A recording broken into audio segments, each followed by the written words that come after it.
قل هل يستوي الذين يعلمون والذين لا يعلمون إنما يتذكر أولو الألباب. بگو آیا کسانی که می‌دانند و کسانی که نمی‌دانند برابرند؟ همانا تنها خردمندان پند می‌پذیرند.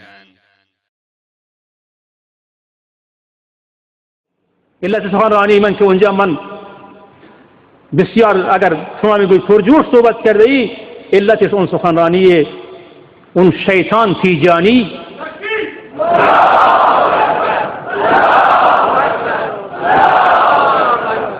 اون شیطان تیجانی که در سال اتحاد ملی و انسجام اسلامی میاد و از صدا و سیمایی که حقوق ما در اونجا هست با پول من ملت اداره می شود، از اونجا میاد و برخلاف ملت صحبت می کند. من اونجا با اون مبارزه داشتم و تون صحبت کردم. ما اونجا نمایندگان مجلس ما بودن، فرماندارم بودم من بدون هراس اون صحبت را کردم و هنوزم پای اونا ایستادم. شما 1 میلیارد مسلمان، چنانچه که دکتر جواد مشکور می رسد 1/10 جمعیت مسلمانان را برادران شیعه تشکیل میدن. 90% آل سنتن در کل جهان. شما 1 میلیارد دوند مسلمان را گمراه میدانید، دروغگو میدانید. من صحبت نکنم یعنی چی؟ این حق این مساوات ما صحبت بکنیم زبان ما بریدنیه؟ من علت سخنرانی ما یا فیلم های بودن یا اونطوری سخنانی بودن. اما اینکه بعضی از گفتن علما تلویحاً را گفتن کمگرایی دارن، من این را میگویم شما یقین بدانید، به شما پاش میگویم همه صدای من را بشنوید، چه برادران شیعه چه برادران سنی. اون عالم سنی که بیاد و در کنار برادران شیعه ما در عید غدیر بنشیند و تبریک بگوید، اون منافقه. تکبیر!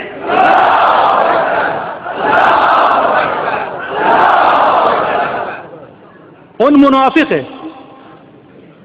اون یا برای پست است یا برای مقامه یا برای اینکه بنواهی برسد یا اینکه جرأت ندارد بگوید که این در مذهب ما چنین چیزی نیست یا نقطه اضافی دارد. دیگه شما اون را به رخ ما نکشید.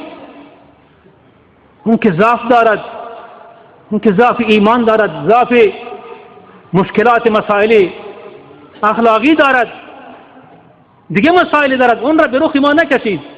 اونی که آمد اونجا من گفتم اگر راست میگوید در کنار شما نشسته چرا سر خود را بلند نمی کند؟ ما فیلمایش میبینیم سرش پایینه یا رنگش قرمز شده. اگر با اراده اینجا آمده نشسته که نر مردانه میتونی که من استادم بیستد، اگر نه که با ضعف آمده دیگه سرمونده میشد، عذاب وجدان میکرد، دیگه اون را به رخ ما نکشید. اون را به رخ ما نکشید که فلان آمده. یا اگر آمد اونی که میگوید عید غدیر را تبریک میگوید، عید ولایت را تبریک بگوید، میگوید اگر سنی هست باید دست از ابوبکر صدیق، از عمر فاروق، از عثمان ذوالنورین بکشد.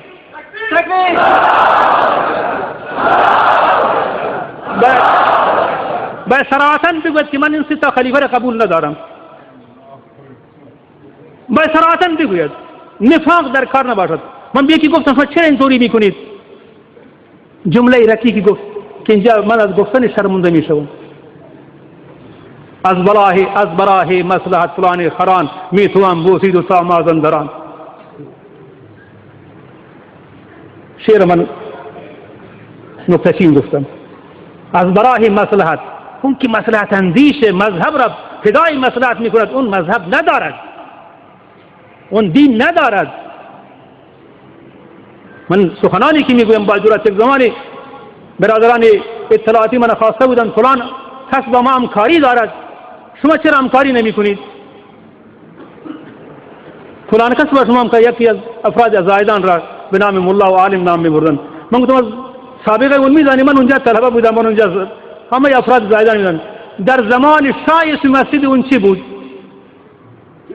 مسجد شعبانو بود. الان آمده اون زمان با سواد کار میکرد امروز با شما کشات العایر، اون شات عایره، من جمله را میگویم اشاره تو، کشات العایر هستون. اون زمان اون با سواد کار میکرد، اما امروز با شما همکاری میکنه. چون نقطه ضعف دارد.